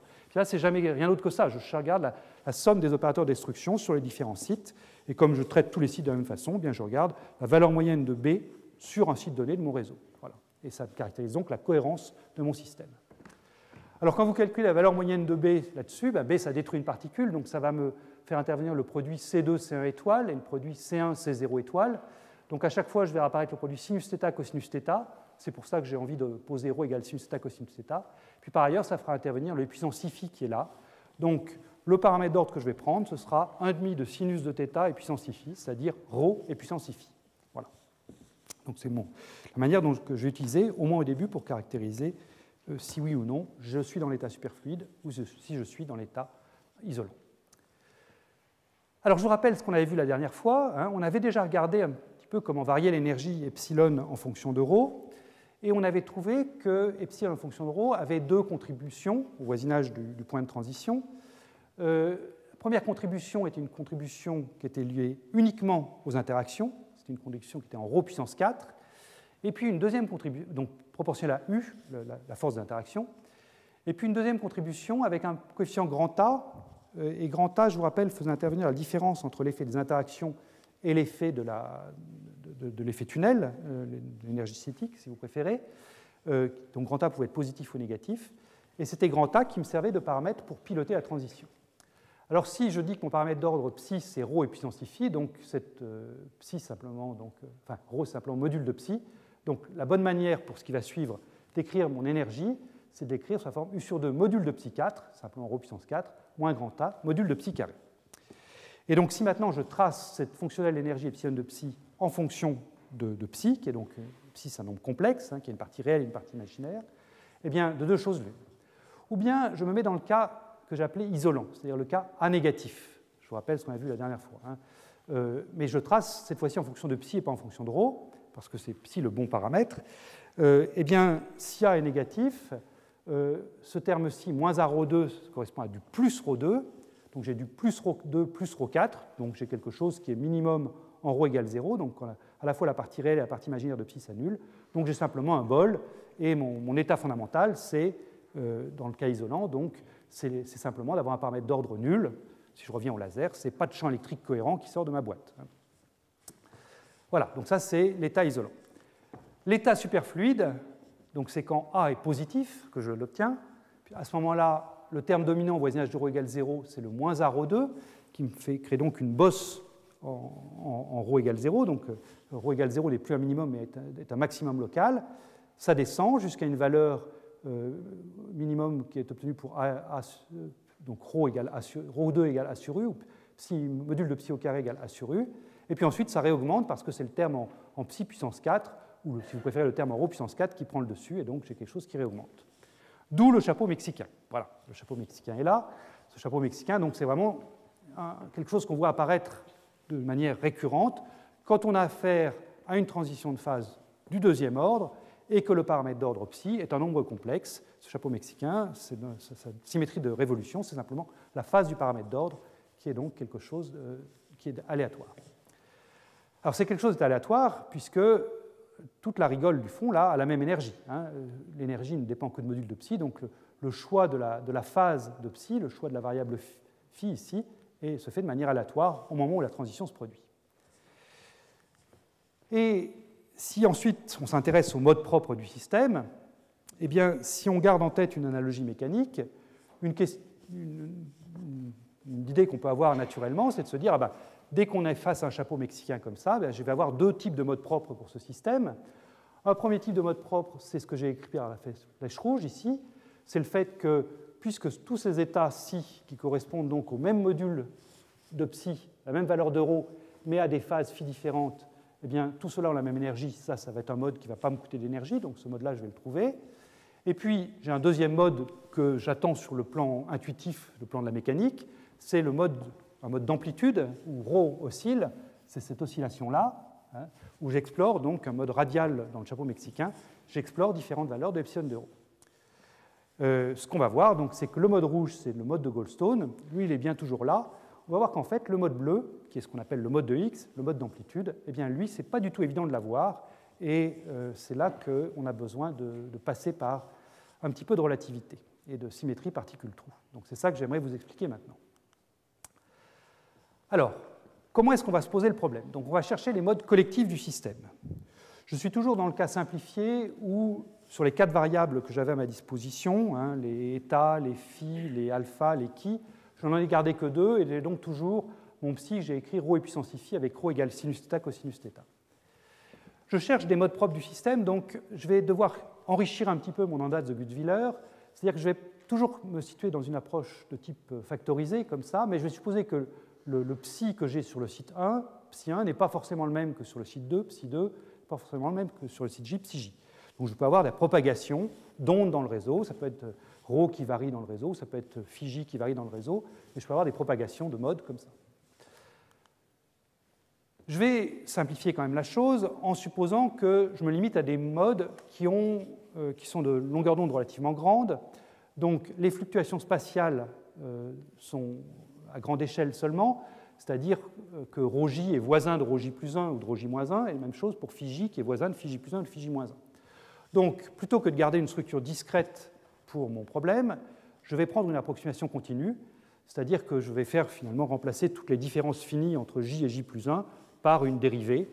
Et à ce moment-là, eh bien, on trouve que l'énergie totale associée à un choix de psi 1, psi 2, psi n sur le réseau, ça va donc s'écrire comme une énergie d'une fonctionnelle psi de R sur le réseau, avec une densité d'énergie H de psi, qui fait donc intervenir les termes qu'on a déjà vus, le terme en U psi 4, le terme en moins A psi carré, avec dans grand A la compétition entre énergie cinétique et puis énergie d'interaction grand U, et puis donc le terme nouveau, ici, grand B gradient de psi carré, qui est simplement le terme de propagation sur le réseau, c'est le terme tunnel, c'est ce qui me couple J à J plus 1 à J moins 1, mais où j'ai remplacé donc ces différences finies entre J plus 1 et J moins 1 par simplement une dérivée par rapport à l'espace, donc à 3 dimensions, ça me donne un gradient, module de gradient psi carré. C'est un terme qui ressemble à l'énergie cinétique pour une particule ponctuelle quantique qui bouge dans l'espace. Voilà, donc on va raisonner sur cet Hamiltonien-là. Encore une fois, il ne faut pas en avoir peur, hein. Les 2 premiers, on les a trouvés ensemble, et le dernier, c'est juste l'approximation continue d'un source sur réseau, mais ça ressemble beaucoup au h bar carré sur 2m gradient psi, module au carré, qu'on trouve pour l'énergie d'une particule ponctuelle. Donc, question, une fois qu'on a écrit cet Hamiltonien h de psi ici, quelle dynamique est-on en droit d'attendre pour ce chapeau mexicain? Est-ce que les modes qu'on attend naïvement, le mode rouge, ici, mouvement au fond de la rigole, et le mode bleu, le mode d'amplitude, est-ce qu'on les trouve vraiment? Eh bien, la question est ambiguë. La réponse à cette question dépend de la partie dynamique du Lagrangien. Quand vous voulez écrire une équation du mouvement, il ne suffit pas de se donner la partie de l'énergie, parce que le h de psi que j'ai écrit ici, hein, il ne suffit pas de se donner ça, il faut aussi se donner la partie dynamique du Lagrangien. Et selon qu'on fait une théorie des champs relativiste ou une théorie des champs non relativistes, on n'a pas la même partie dynamique pour le Lagrangien. Si vous prenez un cas non relativiste, eh bien, le Lagrangien associé à l'équation de Schrödinger, j'avais déjà eu l'occasion de le donner, il est très simple, c'est IH bar sur 2, complexe conjugué de psi fois dψ sur dt, moins psi fois la dérivée par rapport au temps, dψ sur dt étoile. Et comme je peux toujours ajouter une dérivée totale par rapport au temps lagrangien, si cette forme-ci vous semble un petit peu trop compliquée, vous pouvez éliminer un des 2 termes en enlevant le facteur 2, et vous pouvez tout à fait prendre IH bar, psi étoile, complexe conjugué de psi fois dérivée par rapport au temps de psi, ça marche aussi, on passe de l'un à l'autre par une dérivée totale par rapport au temps. Donc, le Lagrangien non relativiste associé à l'équation de Schrödinger telle qu'on la connaît, c'est simplement une dérivée par rapport au temps, fois le produit par le complexe conjugué de la fonction d'onde. Si maintenant vous prenez un Lagrangien relativiste, à ce moment-là, le Lagrangien relativiste, lui, a une structure différente. il s'écrit par un produit de dérivée par rapport au temps, dψ étoile sur dt, dψ sur dt, fois grand B sur C2. Grand B, c'est le même coefficient qui est ici. Grand B sur C2 plus B gradient psi carré, c'est ce qui assure la covariance de l'équation du champ. Et la dynamique qu'on a, en particulier le mode de Higgs, c'est-à-dire l'oscillation en bleu, là, eh bien, vous allez voir qu'on la trouve dans le cas relativiste, mais on ne la trouve pas dans le cas non relativiste. Alors, essayons de voir pourquoi on a ça. Donc, dans un premier temps, je vais simplement linéariser les équations du mouvement que je trouve à partir de ce lagrangien. Pourquoi linéariser? Parce que le terme en ψ4 ici est un petit peu compliqué. Donc, comme je m'intéresse au mode propre au voyage de la position d'équilibre, je vais faire une approximation de petites variations et je vais donc me débrouiller pour remplacer ce ψ4 par quelque chose de plus simple à traiter. Donc, je suppose que j'ai choisi un certain ψ0 ici et je m'intéresse aux oscillations autour de ce ψ0. Donc, j'ai fait un choix de phase ici. On va faire un choix de phase simple, c'est-à-dire qu'on va prendre que ψ0 est réel positif. Ça veut dire que ma bille rouge, en fait, elle vient se mettre sur l'axe des réels ici. Et puis, je m'intéresse donc aux petites variations autour de ψ0. Donc, petites variations soit d'amplitude, soit de phase. Donc, les variations d'amplitude, je les écris en ajoutant à ψ0 qui est réel un autre nombre réel delta A. Et les variations de phase, je les obtiens en ajoutant à ψ0 I fois delta P, où delta P est également un nombre réel. Donc, delta A, c'est relié au mode bleu, delta P, c'est relié au mode rouge, ici. Et donc, pour pouvoir faire des choses simples, je traite delta et delta P comme des petites quantités. Donc, le terme quartique qui me posait problème va devenir quadratique maintenant. Et mon énergie, donc, je vais la réécrire en fonction de delta et delta P avec ce choix de ψ0. Donc, j'ai un terme qui va être en delta A carré, qui va venir ici. J'ai les termes en gradient delta A carré ici, le terme en gradient delta P carré ici. Le point crucial, c'est qu'il n'y a pas de terme en delta P carré, mais ça c'est normal, il n'y a pas de terme en delta P carré puisque toute cette rigole ici est à la même énergie, donc il n'y a pas de changement d'énergie quand je change la phase de ma fonction d'onde. Donc je n'ai pas de raison d'attendre un terme en delta P le long de la rigole ici. C'est logique de trouver que du delta A. Ça me coûte de l'énergie de changer le module, c'est la flèche bleue ici. En revanche, ça ne me coûte pas d'énergie de bouger au fond de la rigole. Donc voilà, j'ai une énergie qui s'écrit de manière assez simple. Un terme qui dépend que de delta A, qui est ça, quadratique plus une dérivée, le produit d'une dérivée première, et puis ici, le carré d'une dérivée première, et ici, le carré de la dérivée première pour delta P. Maintenant, qu'en est-il du lagrangien dynamique? Eh bien, dans le cas non relativiste, donc, ce qu'il faut, c'est que simplement, je reviens en arrière, il faut que je remplace psi et psi point et psi étoile par leur expression delta, delta P. Donc, quand je fais le calcul, je trouve que le lagrangien non relativiste me donne des termes croisés en delta A, delta P, du delta A point fois delta P et du delta A fois delta P point, toujours une structure en termes d'une dérivée première par rapport au temps fois la variable de l'autre variable. Quant au lagrangien relativiste, lui, eh bien, il est simplement en delta A point fois delta A point et delta P point fois delta P point. Et ce que vous voyez, c'est que finalement, le terme relativiste est plus simple que le terme non relativiste, parce que dans le cas relativiste, ici, eh bien, j'ai finalement séparation des variables. Delta va vivre sa vie tranquillement avec son énergie qui est écrite ici, et delta P, delta P qui intervient sous la forme de sa dérivée seconde ici, va vivre sa vie avec ce terme-là. Je vais avoir séparation complète des variables, donc ça va être très simple, le cas relativiste. En revanche, le cas non relativiste est un petit peu plus compliqué parce que j'ai un couplage au niveau de Lagrangien dynamique entre la phase et l'amplitude. Donc commençons par le Lagrangien relativiste, puisque c'est ça le plus simple. Donc, comme j'ai dit, il y a une séparation en delta P et en delta A. Donc, ce qui se passe pour delta P, eh bien, c'est simplement, donc là, quand j'écris les équations de Lagrange associées à ça, delta P seconde égale Laplacien delta P, delta A seconde égale Laplacien delta A plus le terme qui venait du delta A carré avec l'expression grand A. Et donc ça conduit naturellement aux relations de dispersion. Si je prends un ansatz delta P en onde plane, ça conduit à des relations de dispersion très simples. Pour le mode de phase, oméga 2 égale C2K2. Pour le mode d'amplitude, oméga 2 égale oméga 0 carré plus C2K2. Les modes oméga 2 égale C2K2, c'est-à-dire les modes oméga égale CK, c'est des modes de type phonon ou photon. C'est des modes qui, dans la nomenclature de la théorie des relations de phase, sont des modes de type Goldstone, c'est-à-dire que ce sont des modes dont la fréquence oméga tend vers 0 quand le vecteur d'onde tend vers 0. Et ça, je vous avais déjà expliqué ça la dernière fois, c'est naturel, c'est des modes que j'obtiens parce que j'ai brisé une symétrie continue, qui était la symétrie de phase. Donc je m'attends à ce que des fluctuations de phase ne me coûtent pas beaucoup d'énergie. À la limite, elles n'en coûtent pas du tout, à la limite des très grands vecteurs d'onde. Donc c'est normal de trouver ces modes de type Goldstone, oméga tend vers 0 quand k tend vers 0. Voilà. Le mode d'amplitude, lui, qui est donc une relation de dispersion du type oméga égale racine carrée de oméga 0 carré plus C2 carré, ce sont les modes de Higgs, donc on peut appeler mode de Higgs ou mode d'amplitude. C'est des modes qui sont gapés, comme on dit, ils ont un gap, puisque quand k tend vers 0, la fréquence oméga ne tend pas vers 0 et tend vers une valeur oméga 0. Alors ce mécanisme-là, il a été proposé dans les années célèbres 1963-64 par Higgs et puis les autres.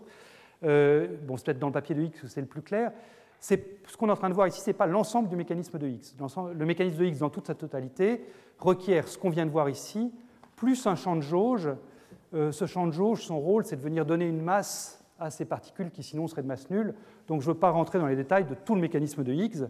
Disons que là, on a la moitié du mécanisme de Higgs, on a le mode de Higgs lui-même, c'est-à-dire ça, ce serait le oméga 0 ici, ça correspond à la masse du Higgs lui-même, cette chose-là. Donc c'est le lien avec le mécanisme de Higgs est simplement partiel, puisqu'on n'a pas le champ de jauge, nos particules ne sont pas chargées ici. Bien, alors ceci étant dit, ça c'est le cas relativiste. Qu'en est-il du cas non relativiste? Dans le cas non relativiste, comme je l'ai dit, delta et delta P sont couplés, les fluctuations de phase et d'amplitude sont couplées au niveau du Lagrangien dynamique.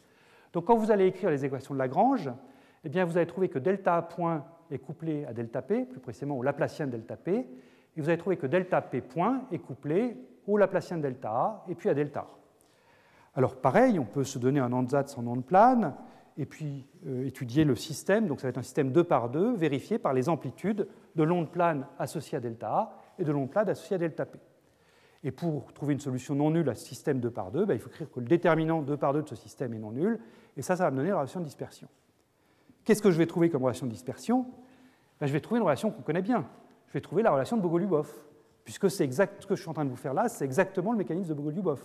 Je suis parti d'une fonctionnelle d'énergie qui avait les termes d'énergie cinétique, et puis le terme d'interaction en U psi 4, mais ça c'était déjà dans Bogoliubov, et puis j'ai écrit le Lagrangien dynamique associé à l'équation de Schrödinger, donc c'est ce qu'on avait fait pour Bogoliubov. Effectivement, si vous prenez ce système 2 par 2 et que vous faites cette résolution en termes d'onde plane, eh bien vous trouvez une relation de dispersion du type oméga 2 égale du terme en k carré plus du terme en k4, c'est exactement Bogoliubov, simplement Bogoliubov adapté aux paramètres sur réseau, donc avec les masses effectives et puis les coefficients tunnels qui sont dans l'équation grand A et grand B, mais c'est la même, si on fait un dictionnaire de correspondance particules sur réseau, particules libres, eh bien on a exactement la même chose.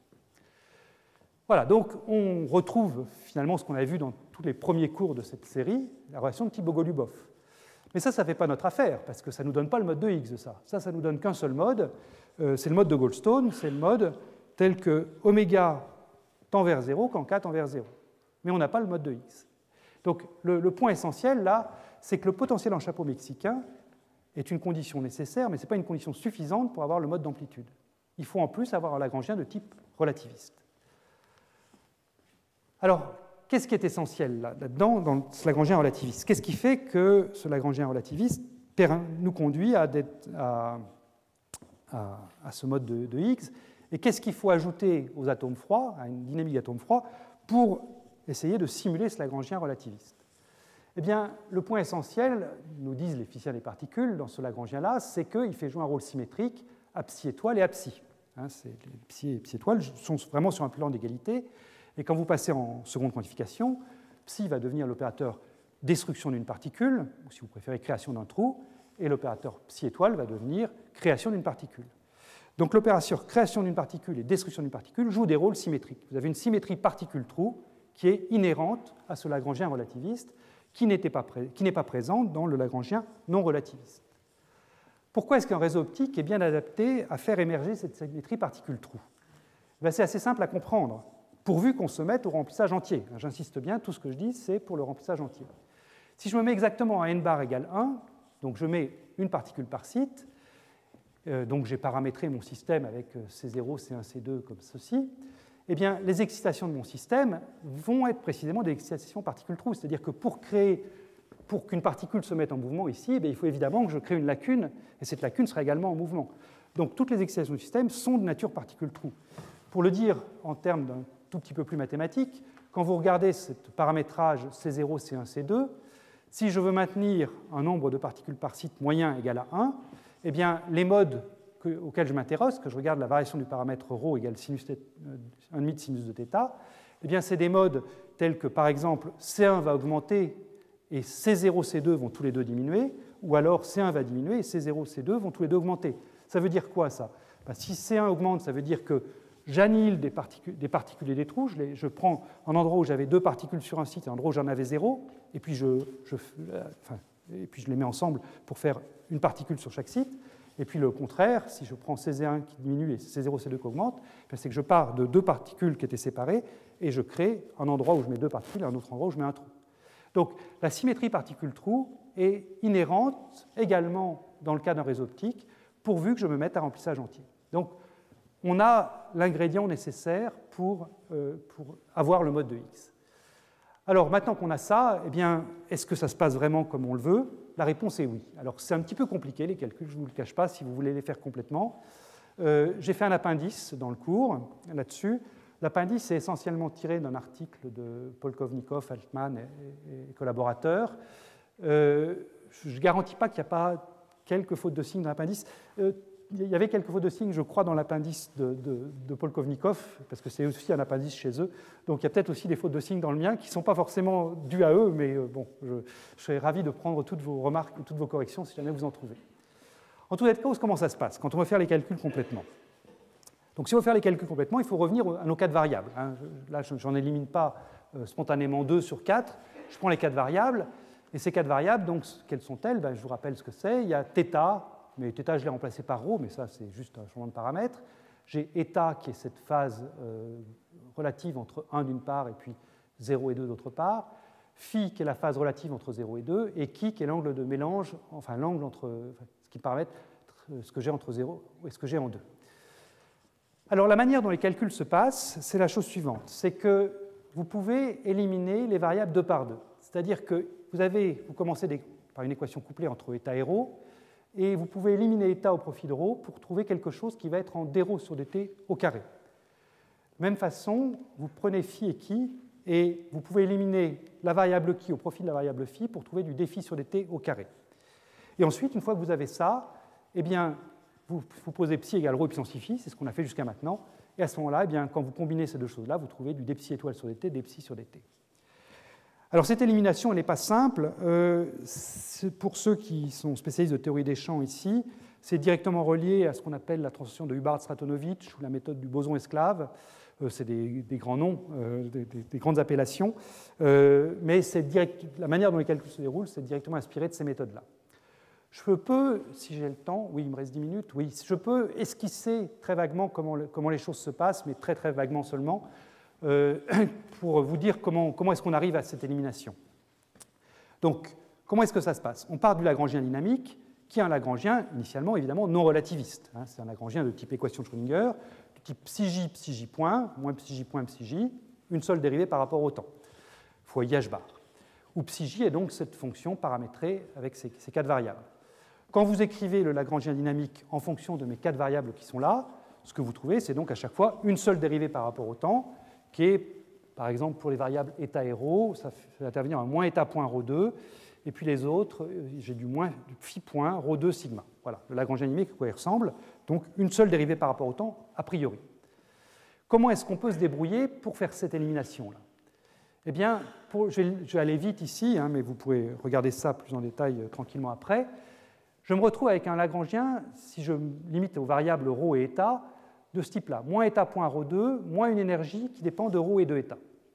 Donc ρ, je vous rappelle ce que c'est, ρ c'est ce sinus de θ, et eta c'est cette phase-là entre les deux. Et mon Lagrangien, donc dynamique, c'est moins eta ρ2. L'énergie associée à ce couple ρ-eta, c'est l'énergie du chapeau mexicain ρ, celle qu'on a vue jusqu'à maintenant, plus quelque chose qui doit être minimum en état égal 0, ça je vous l'ai déjà dit plusieurs fois, la minimisation de l'énergie m'impose état égal 0, donc c'est quelque chose qui au premier ordre, à l'ordre le plus bas est en état carré, et puis ce minimum n'a de sens que si ρ est non nul, si ρ égale 0, de toute façon tout est plat, je suis en phase isolante, donc j'ai état 2 ρ2. Donc l'idée c'est de prendre cette chose-là et de voir si je peux effectivement éliminer simplement état en fonction de ρ.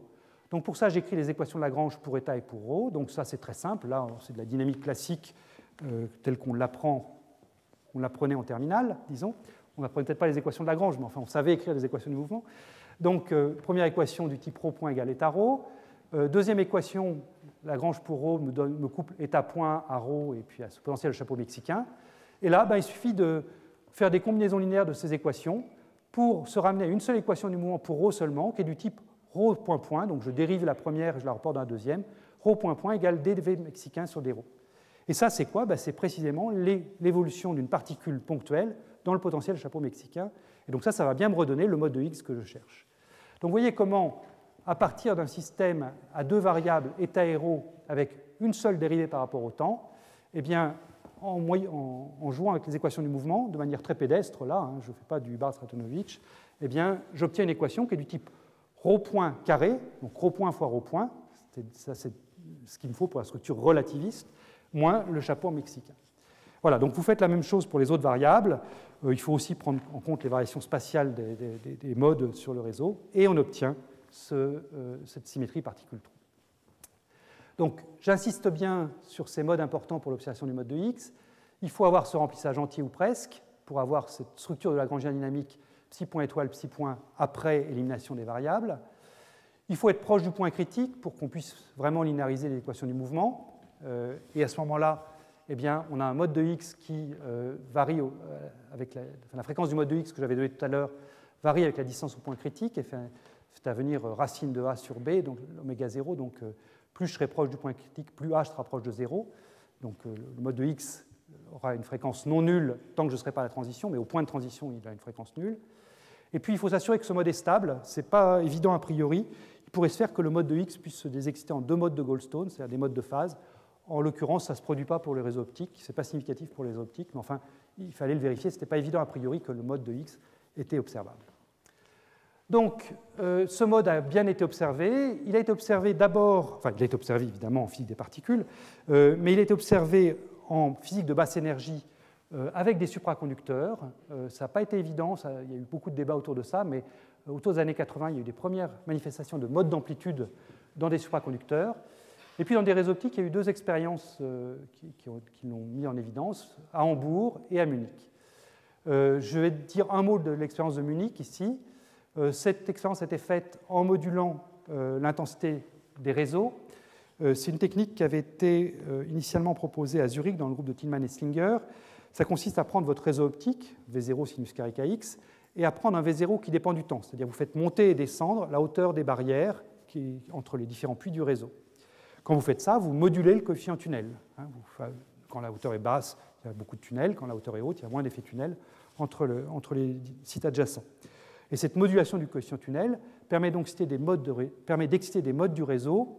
Plus précisément, ça permet d'exciter des modes de très bas vecteurs d'onde K, puisque vous faites la même chose sur tous les sites en même temps, donc vous excitez des modes qui sont quasiment uniformes à l'échelle du réseau.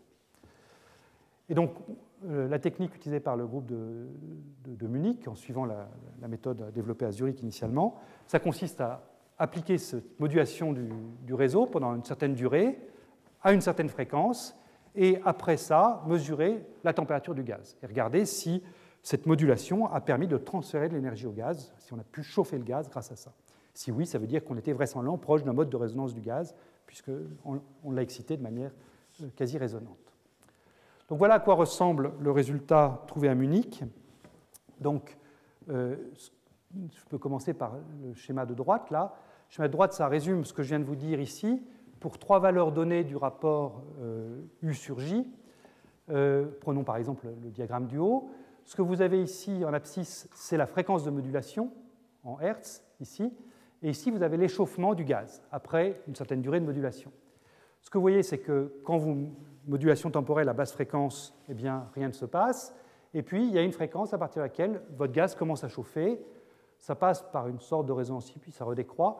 Bon, ce n'est pas un pic bien marqué.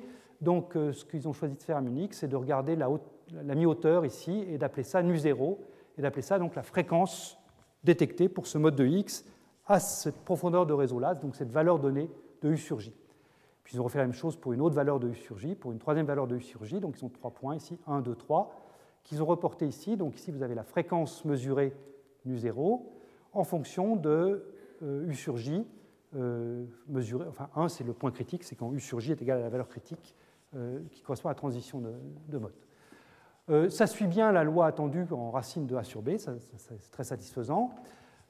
Ensuite, donc là, on est au point critique, donc la fréquence du mode de X tend vers 0.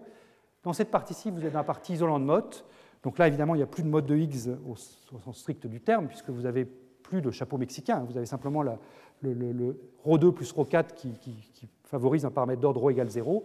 Mais vous avez toujours des modes qui sont des créations de paires trous fois doublons. Donc ces créations de paires sont des modes gapés, donc qui ont également pu mesurer, qui sont du même ordre. Voilà. Donc côté superflu, on a observé le mode de Higgs pour des vecteurs d'onde k égale 0, et puis côté isolant de mode, on a observé des modes de fréquence non nulle qui correspondent à l'incompressibilité du système, au gap du système dans cette zone. Voilà. Donc ça termine ce que je voulais vous dire. Ah, ça avait déjà fait ça la dernière fois. Voilà. Donc j'ai terminé ce que je voulais dire sur le mode de Higgs, et je voudrais juste maintenant mettre 2 ou 3 diapositives pour donner quelques perspectives sur cette physique des réseaux optiques. Et ce sera très très partiel vu la richesse du domaine. Première perspective, c'est que ces phases isolant de Mott, dans lesquelles on sait qu'on a exactement un atome par site, des atomes régulièrement espacés, c'est des phases qui sont extrêmement riches, extrêmement utiles pour tout ce qui est le contrôle cohérent de particules, pour étudier des problèmes d'état corrélés entre particules, c'est des propagations d'excitation, c'est des systèmes qui sont extrêmement puissants. Ici, j'ai simplement mis une figure que j'ai extraite d'un papier du groupe d'Immanuel Bloch, où on voit comment est-ce qu'on peut réaliser ce contrôle cohérent de manière spectaculaire.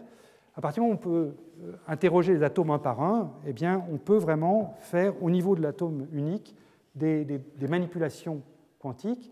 Donc là, en l'occurrence, ce qui a été fait, c'est d'envoyer un laser additionnel focalisé qui permettait donc de déplacer la fréquence de résonance de l'atome ici, et puis auparavant, ils avaient déplacé la fréquence de résonance de celui-ci, de celui-là, tout ça marqué en rouge. Et ensuite, à partir du moment où la fréquence de résonance de l'atome est déplacée, eh bien, on peut décider ou non de faire basculer cet atome en envoyant une micro-onde. C'est-à-dire que la micro-onde peut être résonante avec les atomes dont on a déplacé la fréquence de résonance et non résonante avec tous les autres atomes. Donc on peut comme ça faire basculer de manière déterministe le spin de certains atomes et pas d'autres. Et donc comme ça, eh bien, on peut marquer une ligne d'atomes comme ici, ou alors écrire des symboles plus ou moins quantiques, comme vous le voyez sur cette figure-là. Donc ça, c'est la notion de contrôler de manière cohérente les particules au niveau de la particule unique. Et de ce point de vue-là, une phase isolant de mode, c'est l'outil idéal parce qu'on sait qu'on a sur une grande région de l'espace exactement un atome par site ou 2 atomes par site. Deuxième chose, c'est le développement de protocoles d'information quantique. Et des protocoles hautement non triviaux. Tous ceux qui étaient au séminaire de Peter Zoller la semaine dernière ont pu le voir. On peut, grâce à ces réseaux optiques, arriver à mesurer des entropies d'intrication de systèmes à plusieurs particules. Ce que décrivait Peter la semaine dernière, c'est d'aller jusqu'à 6 particules. Là, j'ai repris une figure du groupe de Marcus Greiner à Harvard, sorti l'année dernière, qui n'avait que 4 particules, si on peut dire, mais c'était déjà remarquable.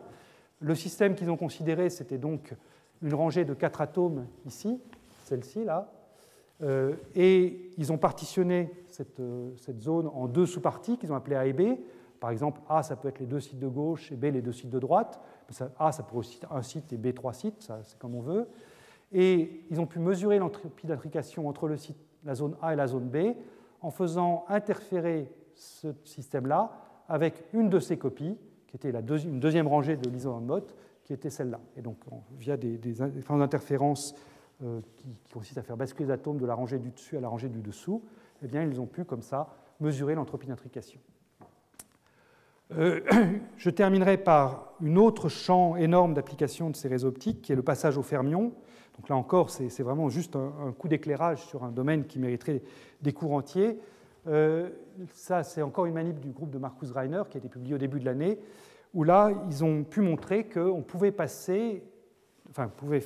réaliser cette transition, enfin ce passage vers l'isolant de Mott, non seulement pour des bosons, mais pour des fermions.